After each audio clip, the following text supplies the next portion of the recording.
Another reading from The Concept of Anxiety, a simple, psychologically oriented deliberation in view of the dogmatic problem of hereditary sin by Soren Kierkegaard.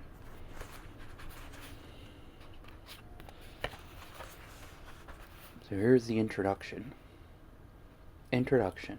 In what sense the subject of this deliberation is a matter of psychological interest, and in what sense, having interested psychology, it points precisely in the direction of dogmatics. That every scientific problem within the wide embrace of science has its appointed place, its aim and limit, and for just that reason its harmonious fusion within the whole, its justified consonance in what the whole tells us. This consideration is not merely a pium desiderium, pious wish, that ennobles the man of science with its inspiring or wishful fervor, not merely a sacred duty that binds him in service to the whole and bids him forsake anarchy and the adventurous urge to lose sight of the land. It is also in the interest of every more specialized deliberation, because by forgetting where it belongs, it also, as language with its well-aimed ambiguity, it won't, to put it, forgets itself, becomes something else, attains a suspect perfectibility in being able to become whatever it likes, occasionally by not being called to scientific order and not seeing to it that the particular problems don't hurry past one another, as though it were a matter of being first to arrive at a masked ball.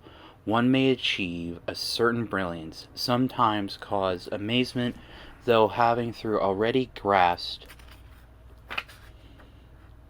what is far beyond, sometimes be able with loose words to discover agreement in things that differ. Afterward, however, this profit brings upon itself its own revenge, like all illegal acquisition that cannot be brought under civic or scientific ownership. Thus, by capturing the last section of the logic actuality, one gains the advantage of appearing to have reached the highest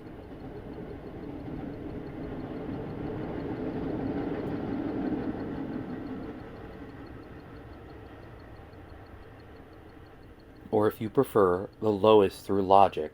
The loss is, however, obvious, since neither logic nor actuality is served thereby, not actuality, since contingency, an essential ingredient in actuality, is something that logic cannot let in, and no good is done to logic, since if logic has thought actuality, it has ingested something it cannot assimilate, anticipated something for which it merely prepares the way.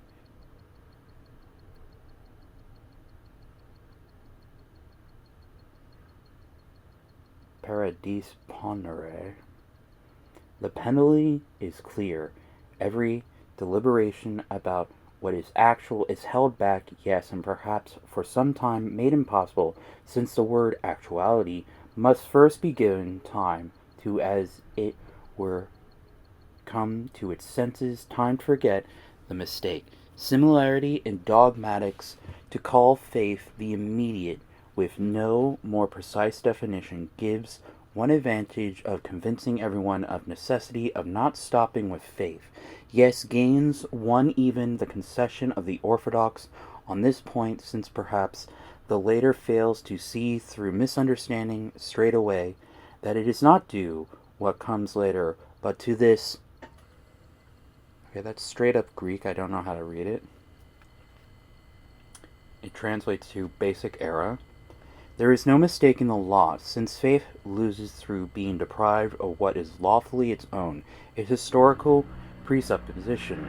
Dogmatics lose by having to start somewhere else, than were its beginning within an earlier beginning. Instead of presupposing an earlier beginning, it ignores it and begins without further ado as if it were logic. For logic does indeed begin with most elusive product of the finest abstraction, the immediate, what is logically correct, namely that the immediate is eo ipso, by the very fact cancelled, becomes in dogmatics mere chat, for it could occur to nobody to want to stay with the immediate, not further defined, seeing it indeed that it is nullified the very moment it is mentioned, just as a sleepwalker wakes up the moment someone mentions his name. Thus, in the course of investigations, there are little more than propedeutic.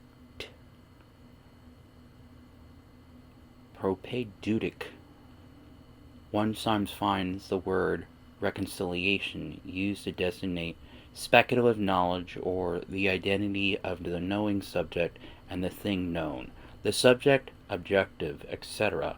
It is easy to see that the author is brilliant, and that with his brilliance he has explained all riddles, especially for those who in the science do not take even the precaution they observe in everyday life of listening carefully to the words of the riddle before guessing it. Otherwise one acquires the incomparable merit of having, by the way of this explanation, proposed a new riddle, namely how it could occur to anyone that this might be the explanation. That thinking it is, in general, in possession of reality, was the assumption of all ancient philosophy, as well as the philosophy of the Middle Ages. With Kant, this assumption was put in doubt. Suppose that the Hegelian school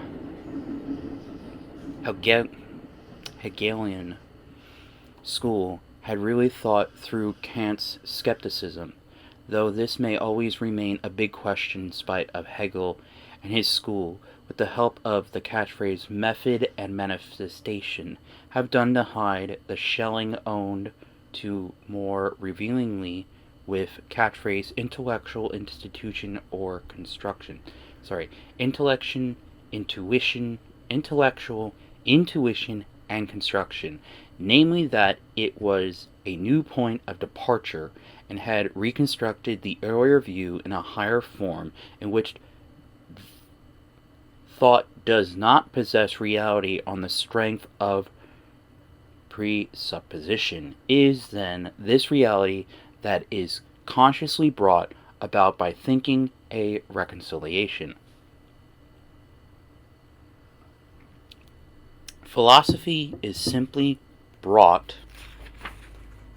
to the point where one began in the old days, where reconciliation had its enormous significance. We have old and respectable philosophical terminology: thesis, antithesis, synthesis. A newer one has been invented in which meditation takes third place. In which mediation takes third place, is such an extraordinary step forward.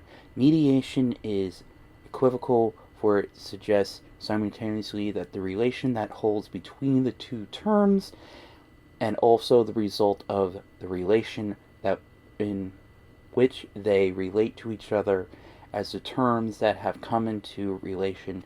It describes movement, but at the same time rests. Whether this is a perfection, only a far profounder dialectical test of mediation will decide, but for that we are unfortunately still waiting. So they do away with synthesis and say mediation. So be it. But brilliance demands more. So they say reconciliation. What follows from that? It does no good to their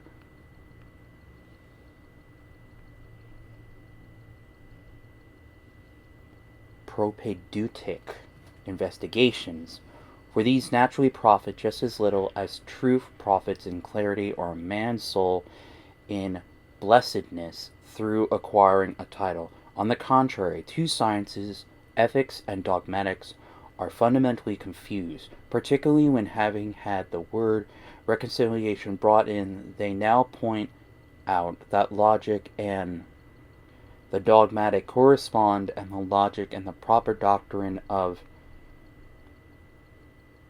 ethics and dogmatics fight over reconciliation in a fateful confinium frontier zone. Repentance and guilt exhort reconciliation ethically, whereas dogmatics, in its willingness to accept the proffered reconciliation, now has historically concrete immediacy with which to begin its discourse in great conversation of science. What will follow now? Presumably, language will come to celebrate a great sabbatical year in which speech and thought take a rest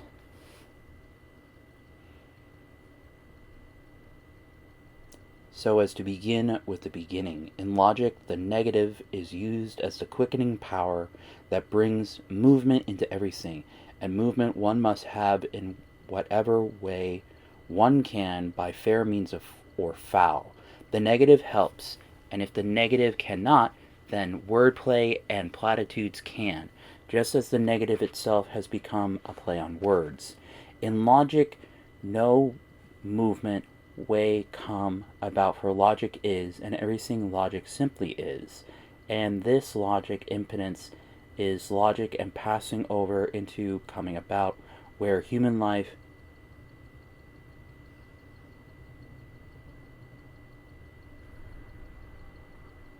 till relsen and actuality step forward. So when logic gets absorbed in the concretion of the categories, what was the beginning remains constantly the same in logic. Every movement, if a moment were to use that expression, is an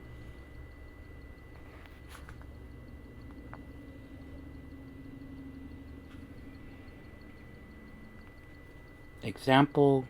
Gradia Gewessen ist was gewesen ist. Gewesen is a tempest praetoritum of sin ego.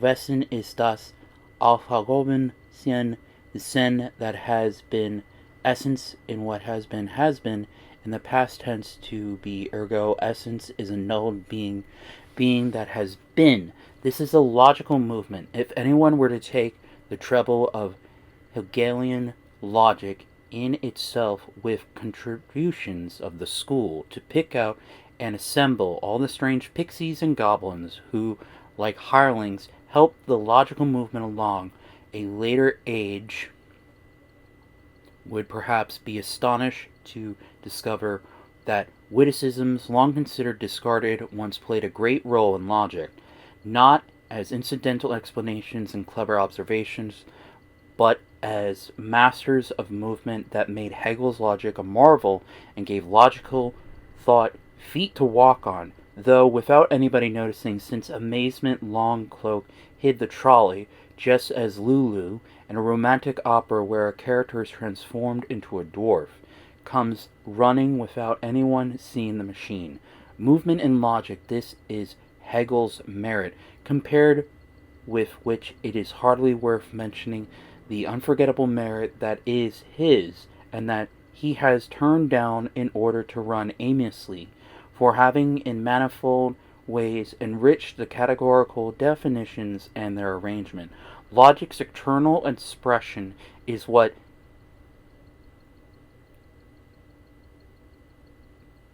Eleatic, pre-Socratic 5th century BC school, founded by Parmenides in Elia, transferred through a misunderstanding to existent nothing arises, everything is, inanimate movement, which is deeper sense is no movement, as one will easily convince oneself by reflecting, that is concept of movement in a transcendence that can find no place in logic. The negative, then, is the immanence of movement It is the vanishing factor. What is annulled? If everything happens in this way, then nothing happens at all, and the negative becomes a phantom.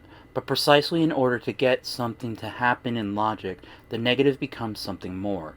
It becomes what produces opposition and not a negation, but a contraposition. The negative is then not the muteness of the inanimate movement, it is the necessary other, which may no doubt be most necessary for logic in order to set things going, but which the negative is not. If we leave logic and proceed to ethics, here again as in the whole Hegelian philosophy,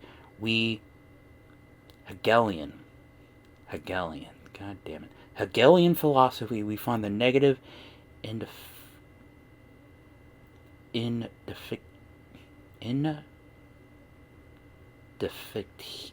indefatigably. Okay. We find the negative indefatigably active. To our amazement, we find that the negative here is the evil. Confusion is now in full swing. There are no bounds to brilliancy, and what Mademoiselle de Stahl-Holstein said of Schelling's philosophy, that it makes a person clever for a lifetime, is true in every way of the Hegelian. One sees how illogical the movements in logic must be, since the negative is the evil, and how unethical they must be in ethics, since the evil is the negative. In logic it is too much, in ethics too little. If it has to fit both places, it fits nowhere. If ethics has no other transcendence, it is essentially logic. If logic is to have as much transcendence as ethics requires to preserve common decency, then it is no longer logic. What is expounded here is perhaps rather elaborate for its place, though in no relation to the subject it deals with it very far for too long. But it is by no means extraneous, since the detail is chosen in allusion to this work's topic. The examples are from the larger world, but what occurs in the larger must repeat itself in the smaller.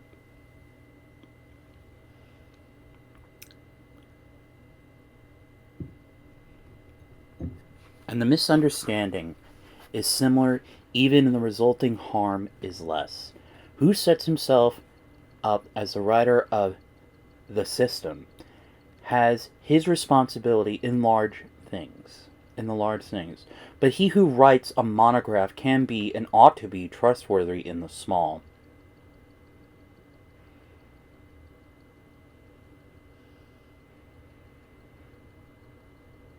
The present work has set itself the task of treating anxiety psychologically in such a way as to have the mind in view the dogma of hereditary sin. Accordingly, it has to take account, although tactically, of the concept of sin. Sin, however, in no matter for psychological concern, it would only be to abandon oneself to the service of misunderstood cleverness if one were to treat it so. Sin has a definite place, or rather it has none at all, but that it is characteristic. Treating it in another place through framing it in a non-essential refraction and reflection is to corrupt it. Its concept is then corrupted, and at the same time, the mood properly corresponding to the correct concept is a little note at the bottom. The fact that science too, as much property art, assumes a mood on parts of both producer and recipient, that an error in modulation is just as disturbing as an error in the exposition of thought, has been entirely forgotten in our age, when people have altogether forgotten inwardness and how to define appropriation in their joy at all magnificence they thought to process, or through greed lost like the dog which preferred the shadow, a story of from the fabulous Phaedrus 15 BC to AD 50, who borrowed from Aesop. However, every era begets its own enemy. An era of thought has dialectics outside. The absence of mood or its falsification has the comical outside as its enemy. Back to where we were. Its concept is then corrupted at the same time the mood properly corresponding to the correct concept disturbed. Instead of the genuine mood perseverance, we have the false mood's short-lived antics. Accordingly, when sin is drawn into ascetics, the mood becomes either frivolous or melancholic. For the category under which sin lies is contradiction, and this is either comic or tragic. The mood is thus corrupted, since that corresponding to sin is earnestness.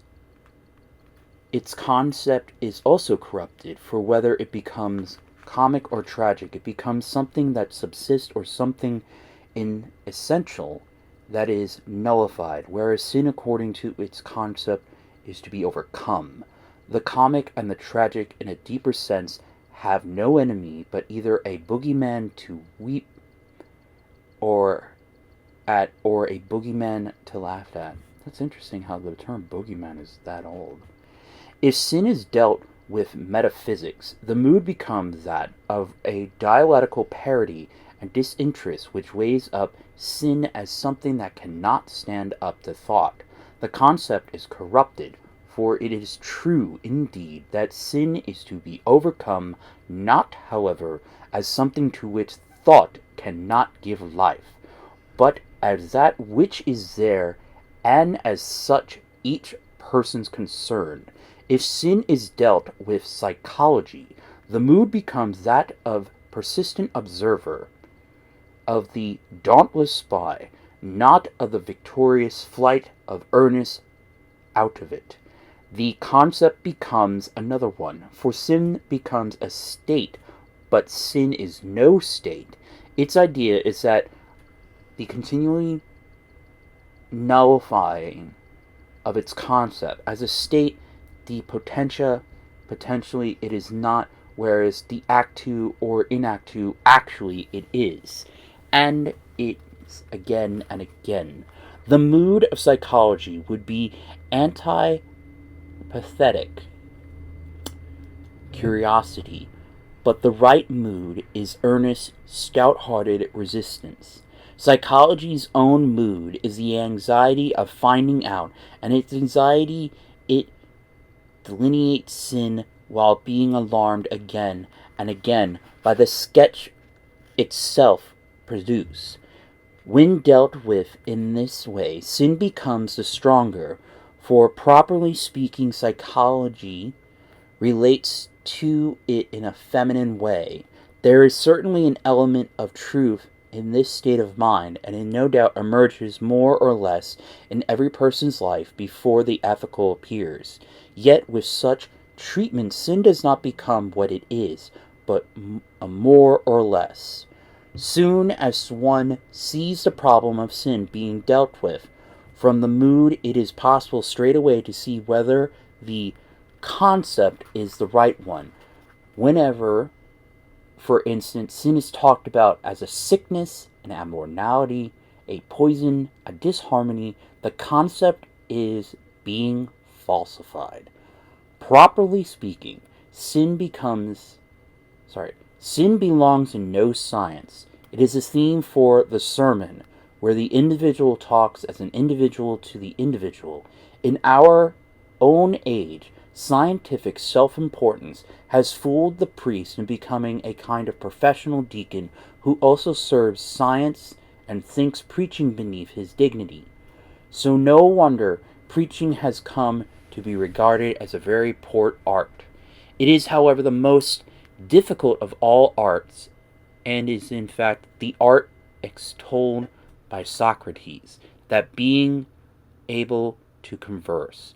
Of course, it does not follow that there has to be someone in the congregation who answers, or that it might help always to have someone brought in to respond. What Socrates really criticized the sophists for, when distinguishing between their ability to speak but not converse, was that they were able to say a great deal about everything but lacked the element of appropriation. Appropriation is precisely conversation's secret.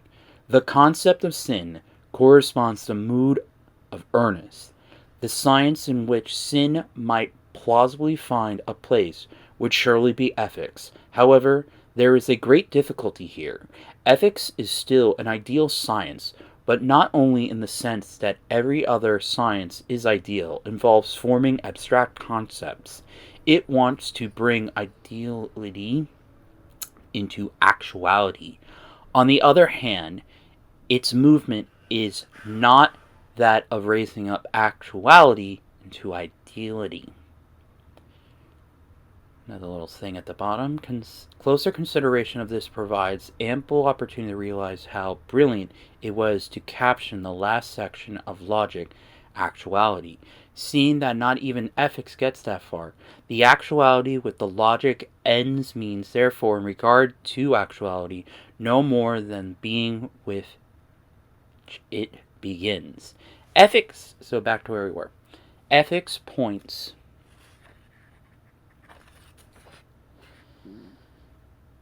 to ideality as a task and assumes that a person is in possession of the required conditions. Ethics unfolds a contradiction where precisely in making clear the difficulty and the impossibility. What is said of the law is also true of ethics, that it is a disciplinarian who, in making a demand, merely judges and does not beget. Only Greek ethics was an exception, due to its not being ethics in the proper sense by retaining an ascetic element. This is shown clearly in the definition of virtue, and in what Aristotle says often, but also affirms in Ethica Nikomachia, with charming Greek naivety. The virtue by itself does not, after all, make a person happy and content. He must have health, friends, and earthly goods, and be happy in his family. The more ideal ethics is, the better it must not let itself be put off by the babble that is no use asking the impossible, for even listening to such talk is unethical in something for which ethics has neither time nor opportunity. Ethics has nothing to do with haggling, nor is this the way to reach actuality. If that is to be reached, the whole movement must be reversed. This feature of ethics, namely its being ideal in this way, and what tempts one to employ now metaphysical, now ascetical, now psychological categories in treating it. But, of course, ethics, above all sciences, must resist temptations, and for that reason, too, it is impossible for anyone to write an ethics without having entirely different categories up his sleeve. Sin belongs then to ethics only because it is upon this concept that with the help of repentance it runs around. There's another one. Several observations on this point are to be found in Johannes de Silencio's Fear and Trembling. Oh yeah, I have that one. The offer several times lets the wishful ideality of the ascetical run aground. Oh, it says run aground on the ideality required by the ethical in order through these collisions to... Oh shit, it keeps going. Allow these collisions to allow the religious ideality to come in view. I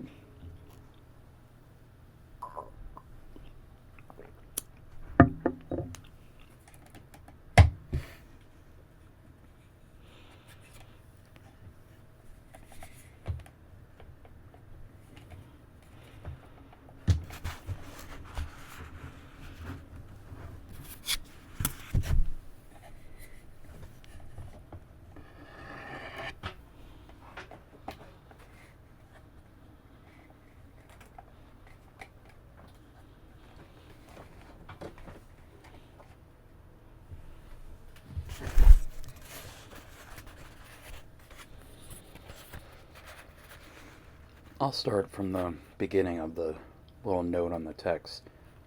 Several observations on this point are to be found in Johannes de Silencio's Fear and Trembling, Copenhagen, 1843. The author several times lets the wishful ideality of the... Is this his note on his own work? The author several times lets the wishful ideality of the ascetical run around on the ideality required by the ethical in order, through these collisions, to allow the religious ideality to come in view, which is precisely that of actuality, and it is therefore just as desirable as that of ascetics, and not impossible that of ethics, and bring it into view in such a way that it emerges in the dialectical leap with the positive move. See, everything has become new. And in the negative mood, which is the passion of the absurd, to which the concept of repetition corresponds, either the whole of human existence terminates, the till verilsen terminates in what the ethical requires, or the condition is provided.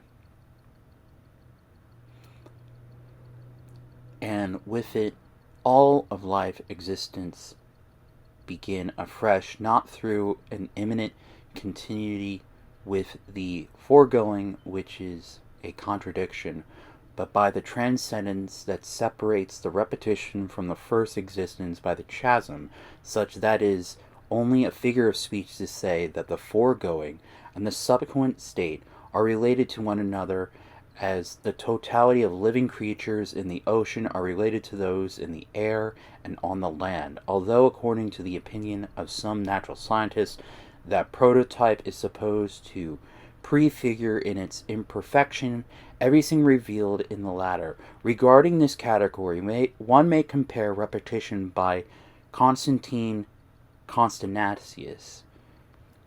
That is that him referencing his own work again? This is, in fact, a whimsical book, as its author meant it to be, but is nevertheless, so far I know, the first to have grasped repetition energetically and to bring out the concept pregnance with sufficient clarity to throw light on the relation between the pagan and the Christian by pointing out to the invisible summit that discrimin rerum turning point where science breaks against science until the new science comes forth. But what he has discovered, he has hidden again by arraying the concept in the jest of an analogous notion. An analogous notion. What has moved him to do this is hard to say, or rather difficult to understand, for he says himself that he writes this in such way that the heretics would not understand him. Repetition and philosophical crumbs, trans, piety, page 76. Should have read that. Since he has wanted to occupy himself with the subject of only aesthetically and psychologically, everything has to be planned humoristically, and the effect thus brought about of the word at the moment signifying everything, and at the exact moment the most trivial of all, and the transition, or rather the perpetual falling down from the clouds, is justified by its burlesque contrast. But he has stated the whole thing pretty clearly on page 34. Repetition is the interest of metaphysics, and also interest upon which metaphysics becomes stranded. Repetition is the solution, also catchword, in every ethical contemplation. Repetition is the conditio sine qua non, the indispensable condition for every dogmatic problem. The first sentence alludes to the proposition that metaphysics is disinterested, just as Kant affirmed of ethics. As soon as interest emerges, metaphysics steps aside. This is why the word interest is italicized. In actuality, all the interest of subjectivity comes in, and then metaphysics runs aground. If repetition is not posited, ethics becomes a binding power. Presumably, it is for this reason that he says that it is solution in every ethical view. If repetition is not posited, dogmatics cannot exist, since repetition begins in faith, and faith is the organ for the problems of dogmatics. In the realm of nature, repetition is in its unshaken necessity. In the sphere of spirit, the task is not to exact change from The task is not to exact change from repetition, and during repetition to feel relatively comfortable, as if spirit stood in only an external relation to the repetitions of the spirit, in consequence of which good and evil alternate like summer and winter, consequences of which good and evil... I read that twice. The task it is to transform repetition into something inward, into freedom's own task, into freedom's highest interest, as to whether really can, while everything changes, realize repetition. At this point, the finite spirit despairs. Constantine Constantius has intimated... Constantine Constantius has intimidated... No. Fucking hell. Constantine Constantius has intimated this by stepping aside and letting repetition emerge in the young man on the strength of the religious. That is why Constantine says several times that repetition is a religious category, to transcendent for him. The movement of the strength of the absurd on page 142. It is further that the eternity is the true repetition. All of this Professor Heiberg has failed to observe, but with his knowledge, which, like New Year's gift, is singularly elegant and tidy, has been kindly willing to help it become a tasteful and elegant triviality by bringing the question with great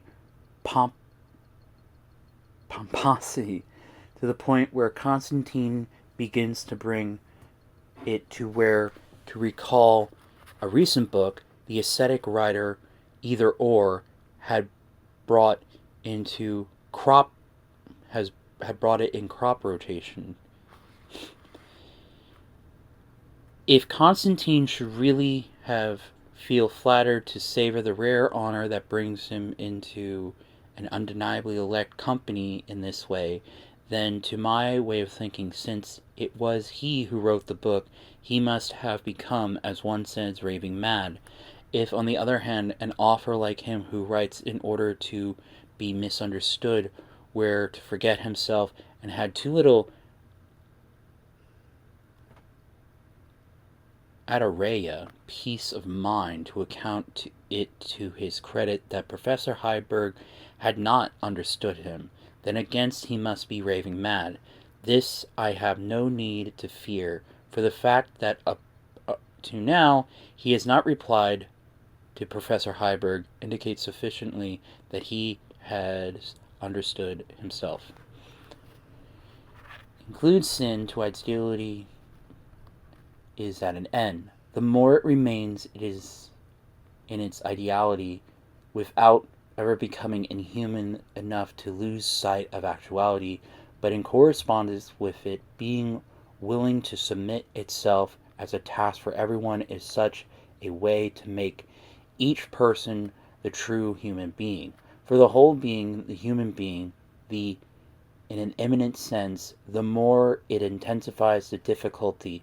In the struggle to realize the task of ethics, sin appears not as something that belongs only by chance to a chance individual. It pulls itself back ever more deeply as an increasingly more profound presupposition, as a presupposition that goes beyond the individual. Now everything is lost for ethics, and ethics has helped in the losing of everything. A category has come to light that lies entirely outside its scope. Hereditary sin makes everything still more desperate. That is, it removes the difficulty, not however with the help of ethics, but with that of dogmatics. As all ancient thought and speculation were founded upon the assumption that thought is in the possession of reality, so also was all ancient ethics based on the assumption that virtue is realizable. Sin skepticism is altogether foreign to paganism. For the ethical consciousness, sin is what error is with regard to knowledge, the particular exception that proves nothing. With dogmatic begins the science which, in the contrast to the idea science strictly so-called, begins with actuality. It begins with the actual in order to raise it up into ideality.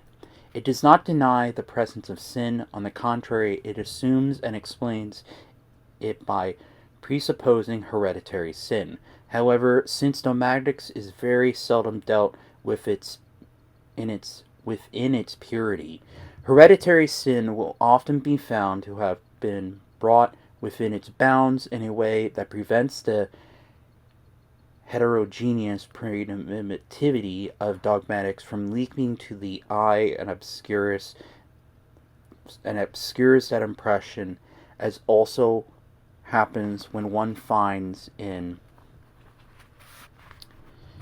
a dogma about angels, about the Holy Scripture, etc. Hereditary sin is therefore not to be explained by dogmatics. The explanation is that something presupposed, like that vortex that the Greek speculation about nature talked about so much, a moving something which no science can get a hold of. That such is the case with dogmatics will be readily admitted in the time it has taken once more to understand Schleiermacher's immortal service to this science. He was abandoned long ago when they chose Hegel, and yet Schleiermacher was a thinker in the beautiful Greek sense who could talk of what he knew, whereas Hegel, in spite of his remarkable ability and colossal learning, nevertheless reminds us again and again by his performance that he was, in the German sense, a professor of philosophy on a large scale who must a tout prix at all costs explain everything. God damn. Philosophers throwing the shade.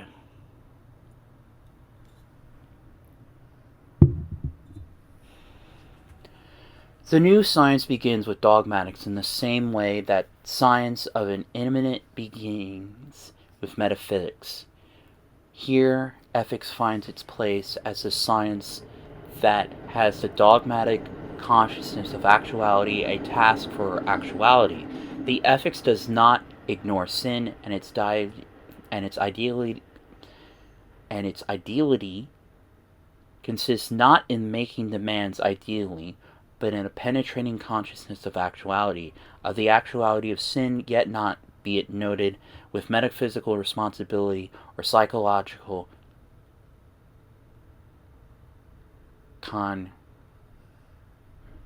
concupiscence. The difference in the movement is easy to see. Also that the ethics of which we are now speaking belongs in another order. The first ethics ran aground on the sinfulness of the individual. So far being able to explain this, the difficulty had to become still greater and ethically more enigmatic, in that the sin of the individual expanded to become the sin of the whole race.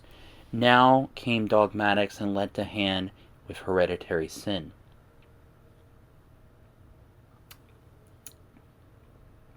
The new ethics presupposed dogmatics, and along with it hereditary sin, and now with that explains the sin of the individual, while at the same time presenting ideality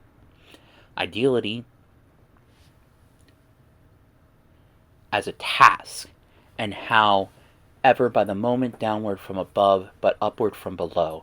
Aristotle, as we know, used the name the first philosophy to denote more especially metaphysics, although he included also a part of what to our notion belongs, theology. That in paganism theology should be treated there is entirely as it should be. It is the same lack of infinite reflection that made the theater in effect a kind of divine worship. Through abstracting from this ambiguity, we might retain this name and understand by the totality of science. There's a bunch of Greek there, so Schelling recalled that in the still unpublished 1841-42 Berlin lectures that Kierkegaard had attended, this is not his own notes. This Aristotelian term to serve his distinction between negative and positive philosophy. By negative philosophy he understood logic. That was clear enough. What was less clear to me, however, was that he really understood by positive beyond it being clear that positive philosophy was what he wished to provide. However, nothing to go on except my own interpretation. There is no point going into this. There's no point in going into this. And then another one. Hold on, let's see. The totality of science. We might call it pagan, its nature being of eminence, or use the Greek term recollection, and understand by secunda philosophia that whose nature is transcendent or repetition.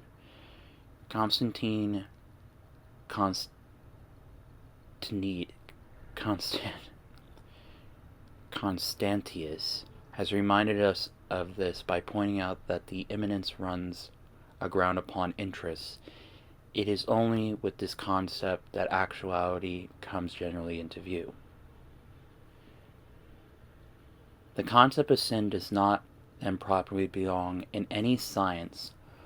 Only second ethics can deal with its manifestation, though not with its coming to be. For any science to deal with it is to confuse concept. Coming closer to our theme, which has been the case of psychologically, were to do so. Psychology to do so. What psychology deals with must be something resting, something that remains an agitated response, not something restless that is constantly reproducing itself or being repressed, but the abiding state out of which sin constantly comes into being, not by necessity, but for becoming a necessity in simply a state of being, as for example the entire history of the plant, but by freedom. This abiding state, this predisposing assumption, sin's real possibility, this is an object of interest for psychology. What can occupy psychology and what it can occupy itself with is how sin can come to be, not that it comes to be. It can, in its psychological interest, bring things to the point of sin seeming to be there, but the next step, the fact that it is there, differs qualitatively from this. How this presupposition for psychology, painstaking contemplation, appears ever expansively. This is what interests psychology. Yes, appears every. Yes,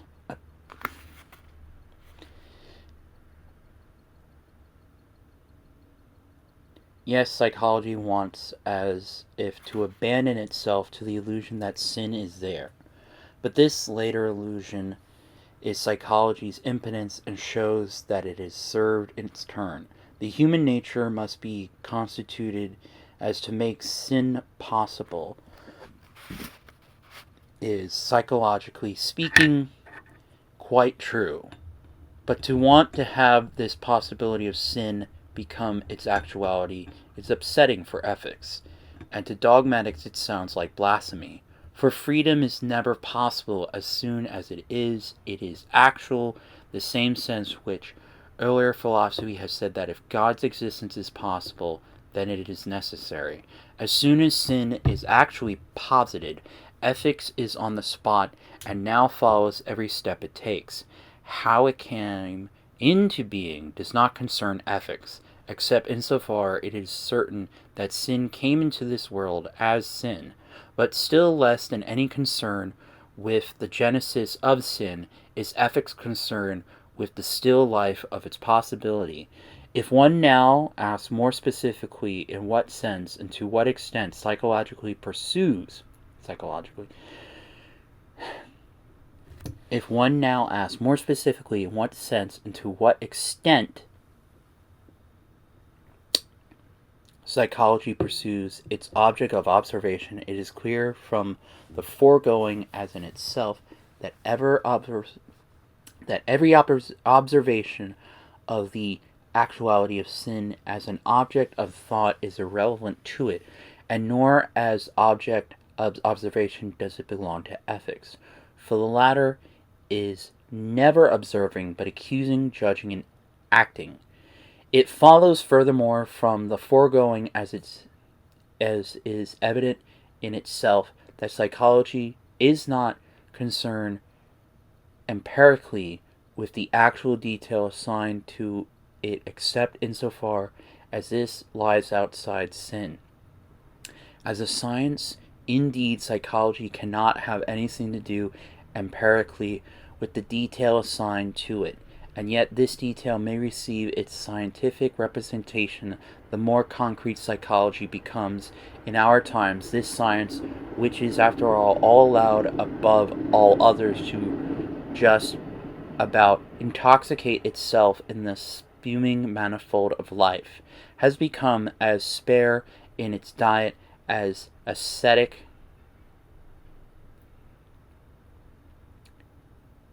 as any flagellant. This is not the fault of science, but of its devotees.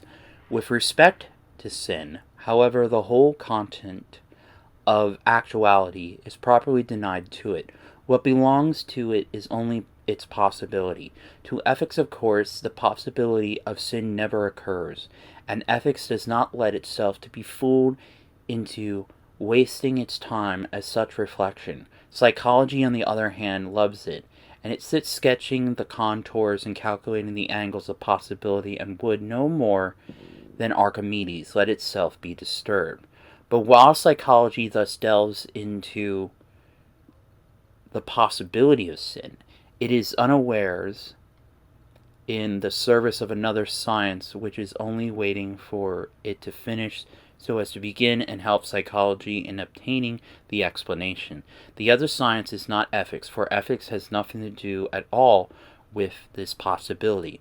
No, it is dogmatics, and here the problem of hereditary sin arises once more. While psychology fathoms the real possibility of sin, the dogmatic explains hereditary sin, that is, the ideal possibility of sin. The second ethics has, on the other hand, nothing to do with sin's possibility or with hereditary sin. The first ethics ignores sin. The second ethics has the actuality of sin within its scope. And here again, I keep trying to put it the long way. And here again, psychology can intrude only through a misunderstanding. If what has been expounded here is correct, it is easy to see with what justification I have called this book a psychological deliberation, and also how this deliberation, insofar as it brings to consciousness in relation to science, belongs to psychology and points in turn towards dogmatics. Psychology has been called the doctrine of the subjective spirit. If we pursue this science a little more closely, we will see how, when it comes to the problem of sin, it must first switch over to the doctrine of absolute spirit. There lies dogmatics. The first ethics presupposes metaphysics, the second ethics dogmatics, but it also completes it in such a way that here, as everywhere, the presupposition comes out. This is what the task of the introduction. The introduction may be correct, while the deliberation itself on the concept of anxiety may be entirely incorrect. Whether that is so remains to be seen.